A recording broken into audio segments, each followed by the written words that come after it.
शिक्षक हुए कंगाल, अधिकारी हो गए मालामाल। आरडीडीई के घर रेड से करोड़ों हुए बरामद। दोस्तों नमस्कार, मैं हूं आपका दोस्त एसके चौधरी। बिहार के शिक्षक दिन प्रतिदिन कंगाल होते नजर आ रहे हैं। इसका मुख्य कारण यह है कि एक तो शिक्षकों को वेतन ही कम मिलता है।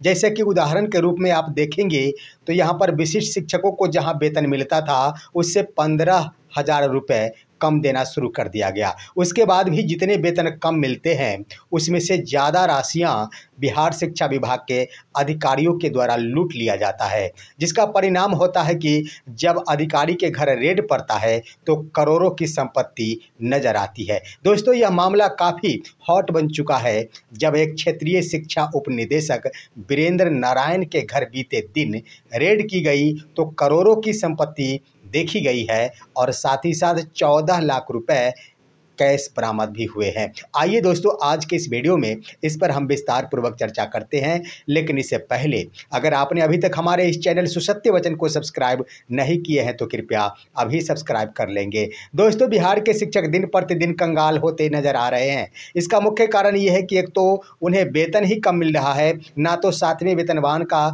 लाभ दिया जा रहा है, ना ही चुनावी वर्ष में शिक्षकों को कुछ दिया जा रहा है और ना ही अधिकारियों को शिक्षकों को दिया जा रहा है। लेकिन जो भी वेतन मिलता है हर एक कार्य के बदले शिक्षकों से पैसे ऐंठ लिए जाते हैं। शिक्षा विभाग के छोटे से छोटे पदाधिकारी से लेकर बड़े स्तर तक के पदाधिकारियों के द्वारा, जिसका नतीजा हुआ है कि बीते कल ही 12 सितंबर, जी हाँ दोस्तों 12 सितंबर को मैं ये बातें आप सभी को बता रहा हूँ, परंतु बीते 11 सितंबर को जब रेड की गई थी वीरेंद्र नारायण आरडीडीई तिरहुत प्रमंडल का घर, उनका 3 घर पर एक साथ विजिलेंस की विशेष टीम के द्वारा रेड की गई थी, जिससे खुलासा हो गया है कि उनके पास करोड़ों की संपत्ति अर्जित की गई है। दोस्तों आखिर यह मामला क्यों उठा, सबसे पहले हम इस पर चर्चा करेंगे, फिर आपको मैं बताऊंगा कि आलीशान बंगला मिला है, नोटों की गिनती के लिए मशीन मंगवाई गई थी, उसके बाद करोड़ों की ज्वेलरी मिली है, इस पर भी चर्चा करेंगे। लेकिन आइए, वीरेंद्र नारायण आरडीडी के ऊपर 3 करोड़ 76 लाख रुपए आय से अधिक संपत्ति अर्जित करने का मामला था। और इससे पहले हम बता देना चाहेंगे कि 30 जून के बाद उन्हें आरडीडी पद पर प्रोन्नति मिली। इससे पहले वो वैशाली जिले में जिला शिक्षा पदाधिकारी के पद पर कार्यरत थे, जहां के डीएम के द्वारा उन पर कार्रवाई संबंधी अनुशंसा की गई थी। उसी समय से यह कार्य प्रारंभ हुआ, परंतु जब वो आरडीडी बन गए तब तो उन्हें पता चला और यह आभास हुआ कि शायद यह पद प्राप्त हो जाने के बाद अब मुझे समस्याओं से निजात मिल जाएंगे। लेकिन मात्र 73 दिन ही गुजरे थे, उन पर बड़ी कार्रवाई हो गई और उनके 3 जिले में स्थित घर, जो पटना जिले में घर, मुजफ्फरपुर जिले में स्थित घर और पूर्णिया जिले में स्थित घर पर एक साथ विजिलेंस की विशेष टीम के द्वारा छापेमारी की गई। दोस्तों इसके क्रम में मुजफ्फरपुर स्थित उनके कार्यालय में भी छापेमारी की गई और वहां 4 लाख रुपए कैश बरामद हुए। 4 लाख दोस्तों नहीं, 10 लाख रुपए उन्हें मुजफ्फरपुर स्थित घर से बरामद हुए हैं और 4 लाख रुपए उन्हें पटना स्थित घर से एक थैली में रखे हुए थे जो बरामद हुए हैं।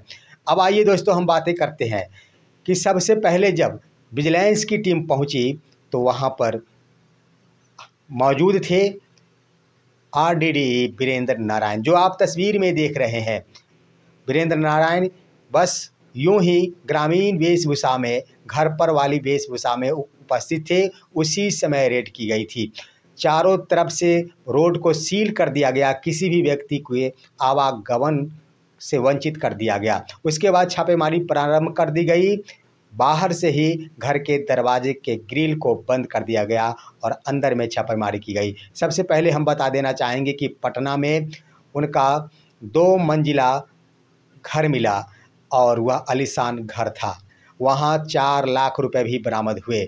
मैं बता देना चाहूँगा कि वहाँ जो इंटीरियर इलाका था, घर के अंदर जो बागवानी बनाई गई थी, उसके ऊपर 25 लाख रुपए खर्च करने की बातें सामने उभर कर आ गई है। उसके बाद वहाँ के बाद दोस्तों साथ विजिलेंस की टीम के द्वारा पूर्णिया जिले में भी उनके घर पर छापेमारी की जा रही थी। सबसे पहले उनका पूर्णिया स्थित घर, जो कि चित्रवाणी सिनेमा रोड में उनका एक मार्केट कॉम्प्लेक्स मिला, जो 4 मंजिला का आलीशान था। उसकी कीमत बताई गई है लगभग 2.5 करोड़ रुपए। दोस्तों, यह आलीशान मार्केट कॉम्प्लेक्स बनाया गया RDDE वीरेंद्र नारायण के द्वारा। यहीं पर नहीं दोस्तों, इस दूसरे जगह पर पूर्णिया में रामबाग में उनका एक 20 कट्ठे में बना मकान मिला, जो आलीशान 3 मंजिला मकान है, 20 कट्ठे में है। उसमें 12 से 15 बेडरूम है, परंतु एक बड़ा क्षेत्र बागवानी का है। वहाँ इंटीरियर में 35 लाख रुपए खर्च किए गए हैं। जरा सोच सकते हैं दोस्तों, यहाँ पर 20 कट्ठे में आलीशान मकान। इतना ही नहीं, पूर्णिया सदर में साथ ही साथ अन्य जगहों पर भी उनकी पत्नी स्नेहा निधि के नाम पर कई प्लॉट मिले हैं, जिसके दस्तावेज प्राप्त हुए हैं विजिलेंस की टीम को। उसके बाद बैंक खाता भी मिला है उनकी पत्नी स्नेहा निधि के नाम से, और 50 लाख रुपए FD किए गए हैं। उसके बाद दोस्तों, नोएडा स्थित 118 सेक्टर में उनके पत्नी के नाम से एक और फ्लैट मिला है, जो खरीदा गया है। उसके बाद इतना ही नहीं दोस्तों, दिल थाम के बैठेंगे, उनके पत्नी के पास करोड़ों की संपत्ति गहने के रूप में भी पाई गई है। गहने भी जब्त किए गए हैं। हालांकि अभी तक यह खुलासा नहीं हो पाया है कि कितने करोड़ के ये ज्वेलरी थे, परंतु करोड़ों में आंका गया है। इस तरह से दोस्तों, करोड़ों की संपत्ति देखने को मिली है एक जिला शिक्षा पदाधिकारी, जो मात्र 73 दिन की नौकरी के बाद, यानी 73 दिन प्रमोशन के उपरांत उनके ऊपर कार्रवाई हुई और करोड़ों के संपत्ति को जब्त करने की अब कवायद शुरू की जा सकेगी, जो आय से अधिक होगा। हम आपको बता देना चाहेंगे कि वीरेंद्र नारायण RDDE जो वर्तमान में है, इससे पहले DEO थे। इससे 7 साल पहले भी कटिहार में जब वो जिला शिक्षा पदाधिकारी पद पर कार्यरत थे, उस समय भी उनके घर पर रेड की गई थी और उस समय वो बच निकले थे, बड़ी कार्रवाई से बच गए थे। लेकिन इस बार RDDE नहीं बच पाए। उनके ऊपर चुनावी वर्ष में, चूंकि सरकार को भी दिखाना था कि हम पदाधिकारियों के ऊपर कार्रवाई कर रहे हैं और छोड़ नहीं रहे हैं, इसी कारण से उन पर रेड हुई है। अब तो निश्चित रूप से एक बड़ा खुलासा हो गया है, जिससे पदाधिकारियों के अंदर एक बड़ा खौफ पैदा हो गया है, सहम से उठे हैं, क्योंकि पदाधिकारी शायद अब बख्शे नहीं जाएंगे, क्योंकि अब शिक्षक भी जाग उठे हैं और शिक्षक देख रहे हैं, जहां उन्हें मांग पर भी कुछ सुनने को नहीं मिल पाता है, वहीं पर पदाधिकारी करोड़ों की संपत्ति अर्जित कर लेते हैं शिक्षकों को शोषण करके ही।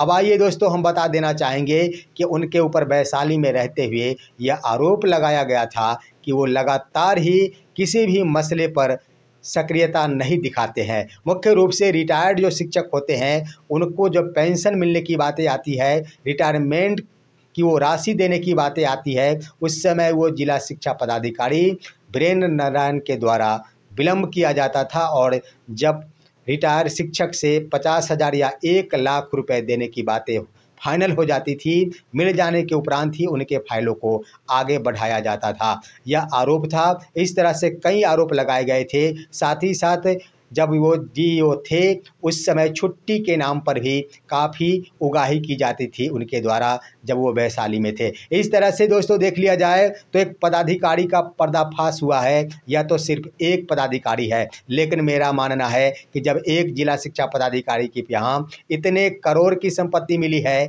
तो बिहार के 38 जिलों के जिला शिक्षा पदाधिकारियों के संपत्ति की जाँच होनी चाहिए। साथ ही साथ जितने भी DPO हैं, जिनका शोषण लगातार ही शिक्षकों का किया जाता है, जिनके द्वारा लगातार शिक्षकों के कार्यों में विलंब करते हुए उनसे पैसों की उगाही की जाती है, उनके यहाँ भी संपत्ति की जांच की जानी चाहिए। मेरा तो मानना है कि शिक्षा विभाग एक ऐसा विभाग है जहाँ से ज़्यादा भ्रष्टाचार किसी में भी है ही नहीं। यहाँ के छोटे से लेकर छोटे पदाधिकारी और बड़े से लेकर बड़े पदाधिकारी सिर्फ शिक्षकों का शोषण करना जानते हैं और शिक्षकों के मांगों पर विचार करना तो दूर की बात, उन्हें अपना अधिकार भी नहीं दिया जाता है। दोस्तों, ये हालात उत्पन्न हो चुके हैं पदाधिकारियों की और बिहार शिक्षा जगत से जुड़े शिक्षकों की। आखिर आपका क्या कहना है? क्या इसी तरह शिक्षक कंगाल होते रहेंगे और पदाधिकारी मालामाल होते रहेंगे? आप भी अपने राय कमेंट के माध्यम से दीजिए। साथ ही साथ हमारे इस वीडियो को